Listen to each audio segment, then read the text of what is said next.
ആത്മപ്രശംസ ആത്മഹത്യാപരമാണെന്നാണ് കേട്ടോ. നമ്മൾ എന്ത് ചെയ്യാൻ പാടില്ല? ഒരിക്കലും ആത്മപ്രശംസ നടത്തുവാൻ പാടില്ല. ആത്മപ്രശംസ എന്താണ്? ആത്മഹത്യാപരമാണെന്നാണ് കേട്ടോ.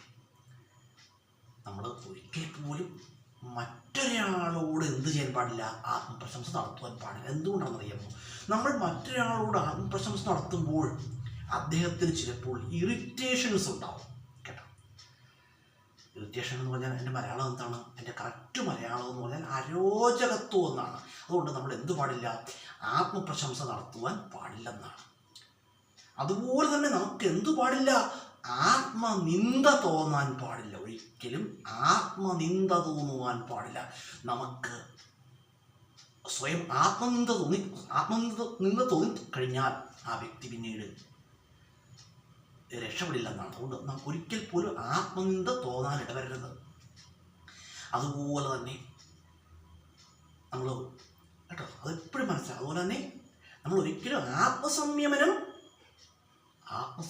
പാലിക്കുക കേട്ടോ. എപ്പോഴും നമുക്ക് ആത്മസംയമനം പാലിക്കുവാൻ കഴിയണം. ജീവിതത്തിൻ്റെ ഒരു അടിസ്ഥാനം എന്ന് പറഞ്ഞാൽ എന്താണ്? ആത്മസംയമനമാണ്. ആത്മസംയമനം പാലിക്കാൻ നമുക്ക് കഴിഞ്ഞില്ലെങ്കിൽ നമ്മൾ എന്ത് ചെയ്യും? ആ ജീവിതത്തിൽ പല ഘട്ടങ്ങളിലും അകപ്പതിച്ചു പോകും. ഒരിക്കൽ പോലും കോപം നമ്മളെ നിയന്ത്രിക്കുവാൻ ഇടവരരുത്. കോപം ഒരിക്കലും നമ്മളെ നിയന്ത്രിക്കരുത്. നമ്മൾ ഒരിക്കലും കോപത്തിന് അടിമയാകരുത്. അതുകൊണ്ടാണ് ഞാൻ പറഞ്ഞത് നമ്മൾ എപ്പോഴും ആത്മസംയമനം പാലിക്കുക. അതുപോലെ തന്നെ നമ്മൾ ജീവിതത്തിൽ ആത്മവിശ്വാസമുള്ളവരായിരിക്കണം. അമിതമായ ആത്മവിശ്വാസം പാടില്ല കേട്ടോ. നമുക്ക് അത്യാവശ്യം ആത്മവിശ്വാസം ഉണ്ടായിരിക്കണം. അമിതമായ ആത്മവിശ്വാസം ചിലപ്പോൾ നമ്മെ പല അബദ്ധങ്ങളിലും ചാടിച്ചേക്കാം കേട്ടോ. അതുകൊണ്ട് നമ്മൾ ഒരിക്കലും അമിതമായ ആത്മവിശ്വാസം പാടില്ല. അത്യാവശ്യം ആത്മവിശ്വാസം നമുക്ക് ഉണ്ടായിരിക്കണം. അതുപോലെ തന്നെ ആത്മപ്രശംസ നടത്തുവാൻ പാടില്ല. ആത്മപ്രശംസ എന്താണ്? അത് മനുഷ്യന് കേൾക്കുന്നവർക്ക് അരോചകത്വം ഉണ്ടാകും. അതുപോലെ തന്നെ നമുക്ക് സ്വന്തം കഴിവിൽ വിശ്വസിക്കുക. അതിൽ യാതൊരു തെറ്റുമില്ല. സ്വന്തം കഴിവിൽ വിശ്വസിക്കുക. സ്വന്തം കഴിവിൽ നിന്നുകൊണ്ട് ജീവിതത്തിൽ വളരുവാനായി ശ്രമിക്കുക. നമ്മൾ സത്യസന്ധമായിട്ട് അധ്വാനിക്കുക. അതൊക്കെ നല്ലതാണ്. പക്ഷേ ആത്മപ്രശംസ നടത്തുവാൻ പാടില്ല കേട്ടോ. അത് ചിലപ്പോൾ നമ്മൾ കേൾക്കുന്നവർക്ക് ചിലപ്പോൾ വളരെ ബുദ്ധിമുട്ടായിട്ട് അനുഭവപ്പെട്ടേ. അതുകൊണ്ട് അത് പാടില്ല കേട്ടോ. അതുപോലെ ജീവിതത്തിൽ എപ്പോഴും നന്മകൾ തുടരുക. നമ്മളെപ്പോഴും മനസ്സിലാക്കേണ്ട ഒരു കാര്യം, നഷ്ടപ്പെട്ടവ ഒരിക്കലും നമുക്ക് തിരിച്ചു ലഭിക്കില്ലെന്നാണ്. നഷ്ടപ്പെട്ടവ നമുക്ക് തിരിച്ചു ലഭിക്കില്ല. പക്ഷേ നമ്മുടെ ജീവിതത്തിൽ നന്മകൾ തുടരുകയാണെങ്കിൽ നഷ്ടപ്പെട്ടവ മറ്റൊരു രൂപത്തിൽ നമുക്ക് തിരിച്ചു ലഭിക്കുമെന്നാണ് കേട്ടോ. അങ്ങനെയുണ്ട് കേട്ടോ. നമ്മൾ ഓർത്ത് വെച്ചോണം. നഷ്ടപ്പെട്ടതാണ്. അതൊന്നും തിരിച്ചു ലഭിക്കില്ല.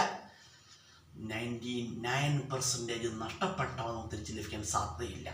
പക്ഷേ നമ്മുടെ പ്രവർത്തനങ്ങളൊക്കെ നന്മ നിറഞ്ഞതാണ്, സത്യത്തെ അധിഷ്ഠിതമായിട്ട് പ്രവർത്തിക്കുകയാണ് എങ്കിൽ ചിലപ്പോൾ നമുക്ക് നഷ്ടപ്പെട്ടവ മറ്റൊരു രൂപത്തിൽ നമുക്ക് തിരിച്ചു ലഭിച്ചേക്കാം കേട്ടോ. അത് നമ്മളെപ്പോഴും ജീവിതത്തിൽ ഓർത്ത് വെക്കുക. നല്ലത് ചിന്തിക്കുക, നല്ലത് പ്രവർത്തിക്കുക. ജീവിതത്തിൽ ആത്മസംയമനം പാലിക്കുക. അത് നമ്മളെപ്പോഴും ആത്മസംയമനം പാലിക്കണം. ആത്മപ്രശംസ നടത്തുവാൻ പാടില്ല കേട്ടോ. അതുപോലെ തന്നെ നമ്മൾ ഒരിക്കലും നമുക്ക് ആത്മനിന്ദ തോന്നുവാനും പാടില്ല. ആത്മനിന്ദ തോന്നിക്കഴിഞ്ഞാൽ ആ വ്യക്തിക്ക് ജീവിതത്തിൽ എപ്പോഴും പരാജയങ്ങൾ മാത്രമായിരിക്കും ഉണ്ടാകുന്നത് കേട്ടോ. ജീവിതത്തിൽ നല്ലത് ചിന്തിച്ച് നല്ലത് പ്രവർത്തിച്ച് മുന്നോട്ട് പോകാൻ കഴിയട്ടെ. അതാണ് ജീവിതത്തിലെ ഏറ്റവും വലിയ കാര്യം.